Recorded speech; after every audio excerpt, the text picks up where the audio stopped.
Isang mapagpalang umaga sa ating lahat, mga kapatid ko kay Kristo, mula sa The Solid Rock Morning Devotion. Isang kagalakan na muli tayo ay makapagbulay-bulay sa salita ng Panginoon sa umagang ito. Mga ilang minutong pagbubulay-bulay ng mga salita ng Panginoon upang papurihan at sambahin ang ating Panginoong Hesukristo. Salamat po sa pagsama ninyo sa akin ngayong umaga na magbigay sa atin ng kalakasan at encouragement ang salita ng Diyos na ating pagbubulay-bulayan ngayon. Ang pamagat ng ating morning devotion ngayon ay ang mananagumpay. At ang talata o text po natin ay mababasa sa Pahayag, Kapitulo 3, talatang 7 hanggang 13. Sumulat ka sa anghel ng iglesia sa Philadelphia. Ako ang banal at totoo. Ako ang may hawak ng susi ni David na nagbubukas at walang makakapagsara nito. Nagsasara ako at walang makakapagbukas nito. Nalalaman ko ang iyong mga gawa. Narito, inilagay ko sa harap mo ang isang pintuang bukas at walang makakapagsara nito, sapagkat kaunti ang iyong lakas at tinupad mo ang aking salita at hindi mo ipinagkaila ang aking pangalan. Narito, sinasabi ko ito sa kanila na kabahagi ng sinagoga ni Satanas, yaong mga nagsasabi na sila ay mga Hudyo at hindi naman. Subalit sila ay nagsisinungaling. Narito, palalapitin ko sila upang magpatira pa sa iyong paanan. Ipaalam ko sa kanila na iniibig kita dahil tinupad mo ang aking salita na ikaw ay dapat maging matiisin. Iingatan kita sa panahong ito ng pagsubok na darating na sa mga tao sa buong sanlibutan upang subukin ang mga naninirahan sa lupa. Narito darating na ako agad. Panghawakan mo ang anumang iyong tinataglay upang walang sinumang makakuha ng iyong gantimpalang putong. Ang magtatagumpay ay gagawin kong isang haligi sa banal na dako ng aking Diyos. Siya ay hindi nalalabas kailanman. Isusulat ko sa kanya ang pangalan ng aking Diyos at pangalan ng lungsod ng aking Diyos, ang bagong Jerusalem na bumababang galing sa langit mula sa aking Diyos. Isusulat ko sa kanya ang bago kong pangalan. Ang may pandinig ay makinig sa sinasabi ng Espiritu sa mga iglesia. Tayo po ay manalangin. Dakilang Amang Diyos na mga pangyarihan sa lahat. Naririto muli ang iyong mga anak upang ikaw, O Diyos, ay sambahin sa magandang umagang na iyong ibinigay sa amin. Maraming salamat, Panginoon, sa isang gabing nagdaan na kami po'y iniingatan mo sa aming pagtulog. Maraming salamat na muli mo kaming ginising sa umagang ito upang kami ay magpatuloy sa aming gawain dito sa mundong aming ginagalawan. Sa umagang ito, Diyos, patuloy ko pong itinataas sa inyo ang aming mga manggagawa na ngayon ay naroon sa Batangas, nag-retreat. Ingatan mo sila doon, Panginoon. Ilayo mo po sila sa anumang kapahamakan. Naway maging masaya sila upang ma-recharge ang kanilang buhay spiritual, Panginoon, para sa susunod na ecclesiastical years sa kanilang paglilingkod sa iyong ubasan. Gayon din po, Diyos, patuloy naming itinataas sa inyo ang aming mga kaibigan na may mga karamdaman. Patuloy mo silang abutin at pagalingin, Panginoon. Nalalaman mo po, Panginoon, ang kanilang mga dinadala. At nalalaman mo kung sino sila. Patuloy mo silang abutin at ibalik ang lakas na nawala dahil sa mga karamdaman. Amin ding inilalapit sa inyo, O Diyos, ang aming mga kaibigan na nagsihanda ngayon upang pumasok sa kanilang mga trabaho. Ingatan mo sila sa kanilang biyahe, O Diyos, at patuloy mo silang pagpalain sa lahat ng kanilang mga ginagawa.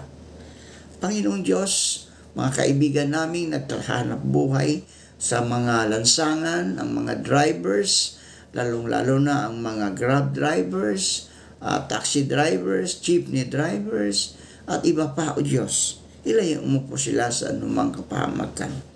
Gayon din po, O Diyos, ang mga security guard na patuloy na naglilingkod upang magbantay sa mga establishmento na kanilang pinaglilingkuran. Ingatan mo sila at patuloy mo po silang bigyan ng lakas, Panginoon, upang sila, O Diyos, ay patuloy na makapaglingkod sa kanilang kumpanyang pinagtatrabahuan. Gayon din po, O Diyos, patuloy naming itinataas sa inyo ang aming mga kaibigang naghahanap ng trabaho. Ito man ay lokal o abroad, naway makasumpong sila ng magandang trabaho sa tulong ng iyong banal na Espiritu Santo upang sila, O Diyos, ay magkaroon ng hanap buhay. Maraming salamat, Panginoon, sa mga katugunan sa aming mga panalangin. Sa pangalan ni Jesus na aming Diyos at tagapagligtas. Amen at Amen.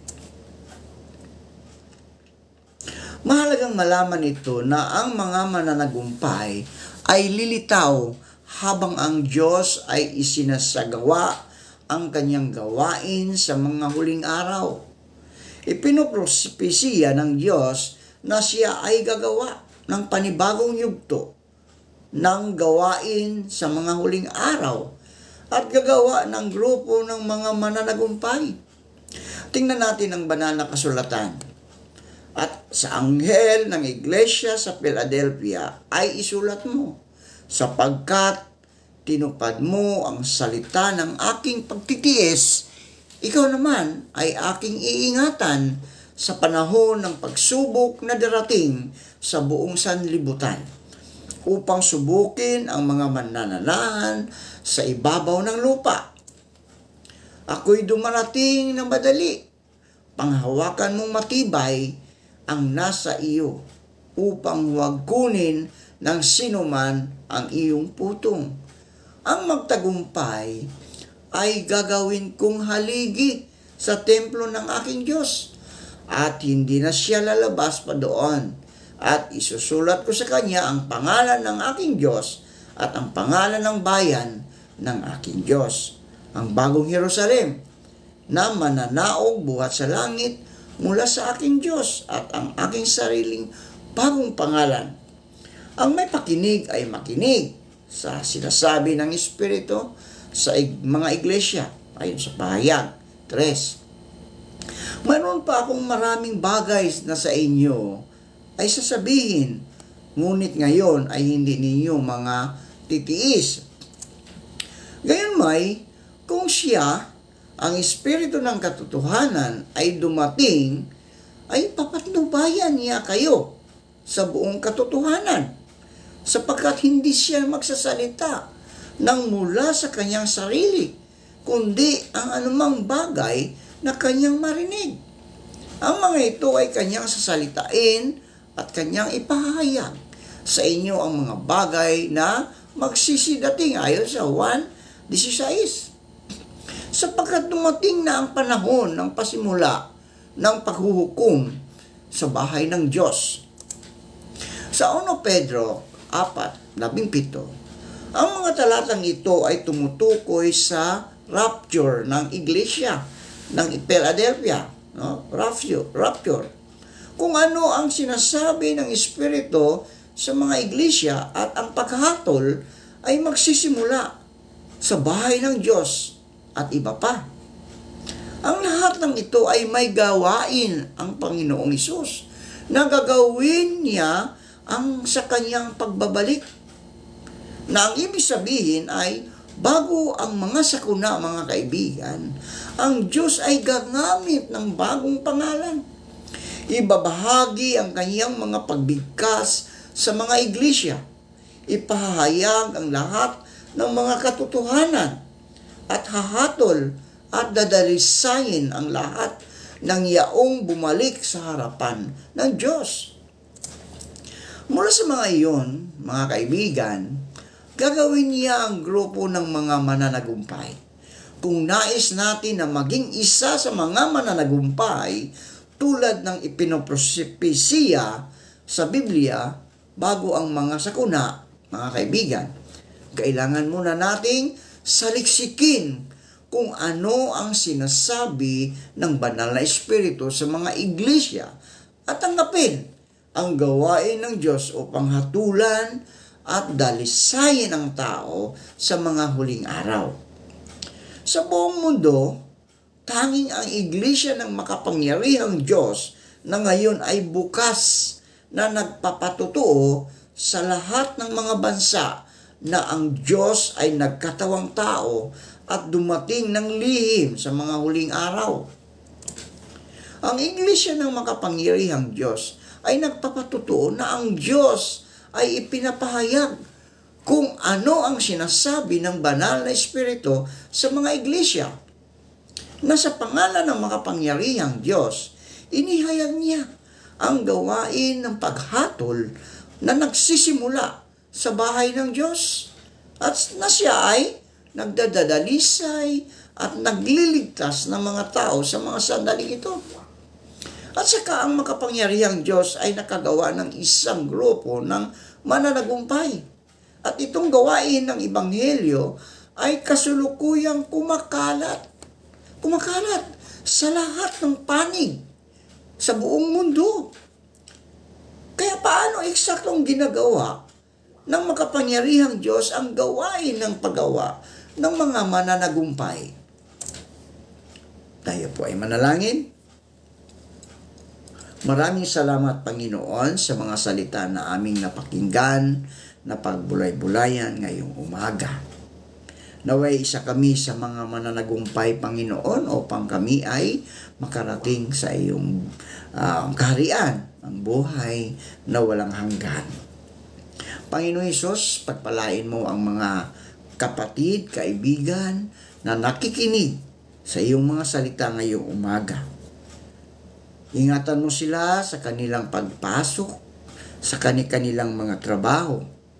Ilayo mo sila sa kapahamakan, maging ang kanilang buong sambahayan, Panginoon. Panginoon Hesus, tulad ng mga alagad mo, nagpapasalamat po kami sa inyong pagtitiwala at pagtawag sa amin para maglingkod sa iyo kahit hindi kami karapat-dapat. Magkakaasa po kami kayo na hindi po namin sasayangin ang magandang pagkakataon na ibinigay mo sa amin. Ngayon, ang Panginoon din ng kapayapaan ay magbigay nawa sa inyo ng kapayapaan sa buong panahon at sa lahat ng paraan. Ang Panginoon ay sumasa inyong lahat. Amen at amen.